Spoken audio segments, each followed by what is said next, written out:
Hey guys, today is Friday, December 13th, 2019. As usual, my name is Jake Baldino. We got a lot of video games to talk about this week. Apologies for the different setting. I'm in a hotel room. I'm in California attending the Game Awards. Shout out to some of you guys who said hi to me, including Waddy McFly on Twitter and Instagram, who asked if I was actually still going to do a Friday show. Of course I'm going to do a Friday show. It never stops, baby. Anyway, as I continue to shout here alone in this hotel room, let's just jump right into it. A couple of things. The first thing, the elephant in the room we got to talk about first is Xbox Series X. This is the new Xbox. Microsoft dropped a complete bomb at the Game Awards where we didn't expect to get a reveal of the look of the next console. This is Scarlett. This is the final version of that product, and it is that's a thick boy. It is a tower. It has a fan at the top. It comes with a redesigned controller with a share button, tweaked size a little bit of a hybrid D-pad. But that console itself, that tower, man, that's going to be difficult to fit near some TVs for some people. And of course, cue the jokes. I've seen every single joke that is like, why don't you just get a PC? Or, hey, this is basically a PC.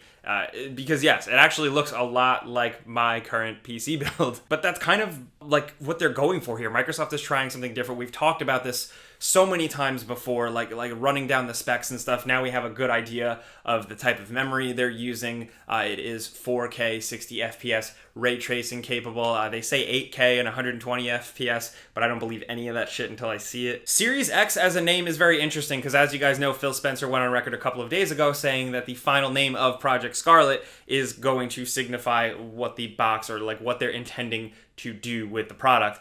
And I guess what this name means, because it doesn't really sound like much, is just like that's their naming convention going forward. They're very much going like how cars or cell phones or things like that are incrementally upgraded. Interestingly enough, of course, with this announcement, they also made sure to hammer home that backwards compatibility is going to be a main focus. And not only that, major games like Xbox Game Studios game are going to be cross-generational. So the game will be playable on different versions, like lower end and older versions of the console, and like your account, your achievements, your save progress, stuff like that will all carry over. I think that's exciting just for like the future of a video game ecosystem, whether you like Xbox or not. And now they reiterated that once again, it is holiday 2020. Now, we're rounding up all these facts in another video we're probably going to put out like maybe today. I'm tired. But that's the gist of it. Really, honestly, it was the surprise reveal, the visual look of the box and the name. That was really exciting, but everybody's talking about that actual physical design. So I'm very curious to hear what you guys think. We got to get into the Game Awards. Of course, they were last night, and I've said it over and over again. I think they get better and better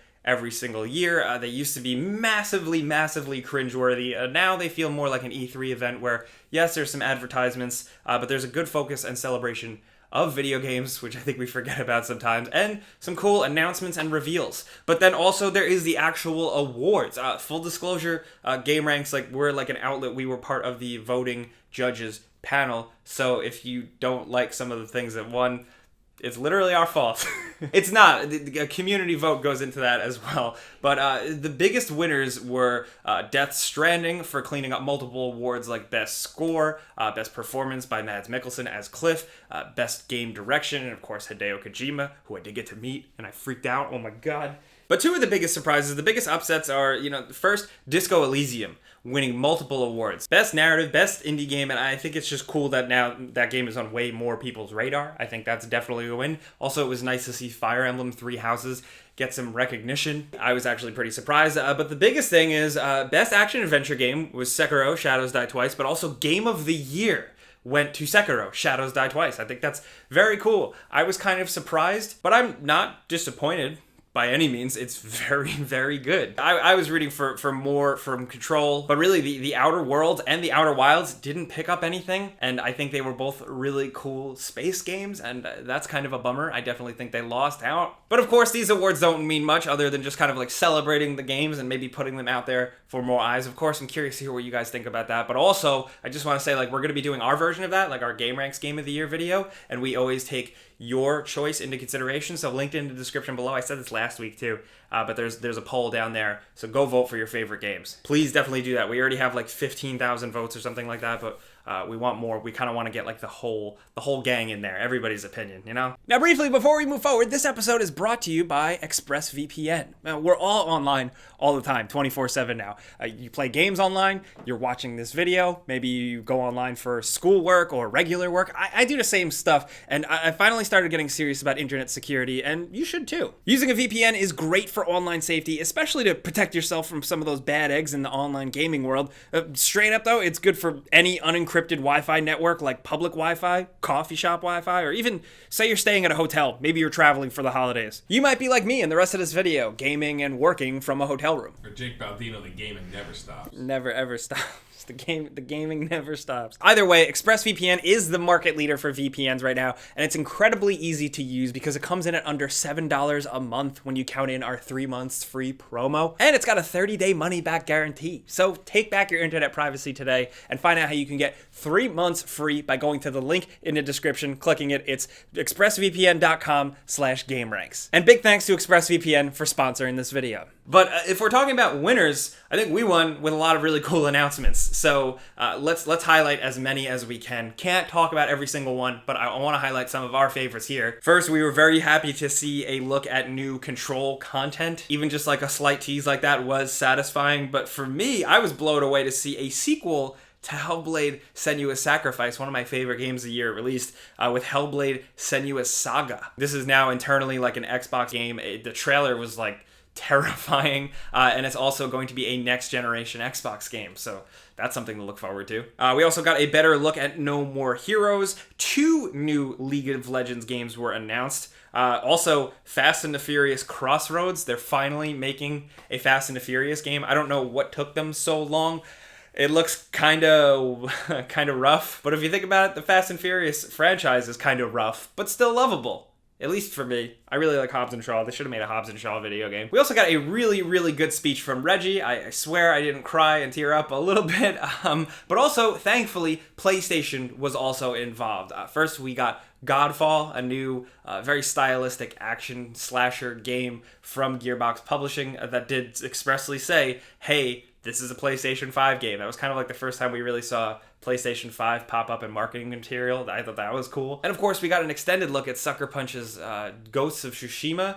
And wow, that game actually wasn't on my radar when they first announced it. I wasn't really too into it. But now, like, really seeing more of a vibe, more of the story, more of the main character dude, more of how the action goes down, I think I'm pretty pumped. And we also got the information that it is coming summer 2020. So pretty sweet. 2 other small things to mention. The Wolf Among Us 2 is kind of re-announced. I fangirled out. I hope they got a lot of the original team to work on it. I know they got some of the creative leads behind it, but I hope more people are involved with bringing this game back. Also, Nintendo fans rejoice. Bravely Default 2 is a thing. It's going to be on Nintendo Switch. That's something to look forward to. Like I said, though, there's a lot. I have a whole list on my phone. We can't, like, Player Unknown put, like, out a demo right now called Prologue. There's that other game, Sons of the Forest. A bunch of Magic the Gathering stuff that I don't know what that is. Shooter called 9 to 5. We finally got to look at New World, that MMO that Amazon Game Studios has been working on. There's a lot to parse through. Trust me, I know you're probably overwhelmed. Me giving you the Spark Notes, I'm trying to keep you guys informed, but if you want to catch up on everything, of course, everything I'm talking about is linked down in the description below. Now, last week we talked about Resident Evil 3. Nemesis is being remade. It's coming out very soon, early 2020. We broke down the trailer. We talked about all the redesigns. We're very excited, but it is worth mentioning that the mystery has kind of been solved for that kind of update that Resident Evil saw on PC for like an extra achievement. It's all kind of filling in the blanks for Resident Evil 3. Jill's letter is now back in the game. Not only that, I think my first catch of it on my radar was this morning.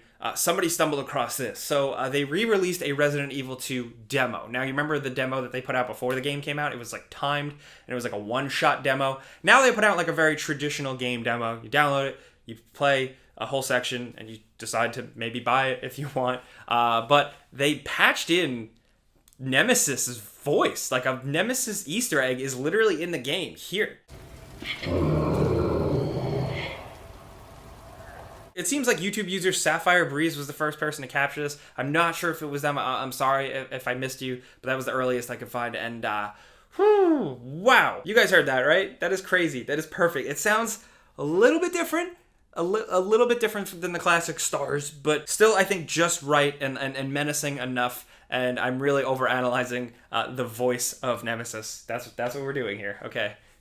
Can't help it. I'm so excited. But in other news, we got a trailer for a Jesus game. Yes, a game centered around Jesus Christ. There is a Steam page for it and everything, and a trailer. It is called I Am Jesus Christ. I looked into it. It is being put out by a legit publisher. They put out the House Flipper game, among other things, on PC. And I say that I looked into it because at first I thought it was like a goof, like a publicity stunt, because the actual game trailer is very pre-rendered and fake and just kind of, I don't know, corny. Like religion aside, I don't know like what they're going for. However, if they are like going for it, do it, man. There's some interesting stories to be told, as you probably know. So let's see what this becomes. I don't really have too much else to say about that. I'm kind of at a loss for words, but we'll see how that goes. It's still just listed as coming soon. But another thing I just wanted to point out, I wanted to put on your radar, I don't know if some of you guys missed this, like on social media and stuff, but Valve News Network, who is a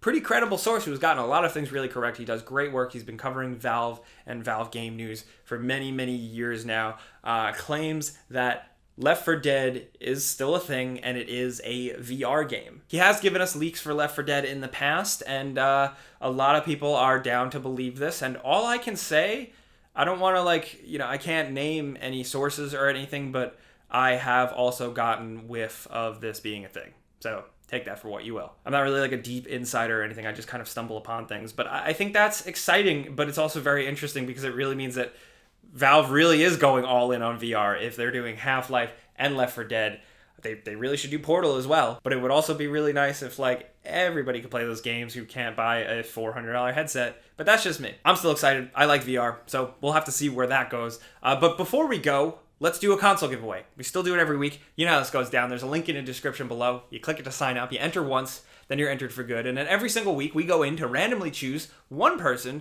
to win a free console of their choice. And this week's winner is going to be... where should I put it? This person right here. Congratulations. Be sure to keep an eye on your inbox, your spam box, stuff like that, because we're going to be reaching out to you to find out how to send you your free stuff. But now, let's go. But before we do, we got to talk about some of this stuff. First of all, game awards. Was your game the winner? Did your game clean up? Or did your game lose and completely eat shit? Are you sad like me? I thought Tony Hawk was going to show up and announce a new Tony Hawk's Pro Skater game. Were all of your wildest dreams realized? Really, let's talk about anything Game Awards down in the comments. Let's talk about that. Let's talk about Nemesis's voice in the Resident Evil demo. Let's talk about the Xbox Series X. What do you think of that? Let's talk about Ghost of Tsushima on the PlayStation side. Let's talk about everything. It's been a wild week, so I'll be down there as much as possible. It does get crazy, of course, so if you got anything else for me, come over and yell at me on Twitter and Instagram at Jake Baldino. But that's it. Thank you guys for watching. Thank you for coming around. We got a couple more cool videos to put out before we wrap up at the end of the year, the holiday season and stuff, so keep your eyes peeled. If you enjoyed this video and you appreciate us keeping you informed here, clicking the like button is the best way you can help me out. I really appreciate that. But if you're new, consider subscribing and pushing that notification button because we put out videos every single day. But either way, thanks for watching. We'll see you guys next time. Pizza's on me.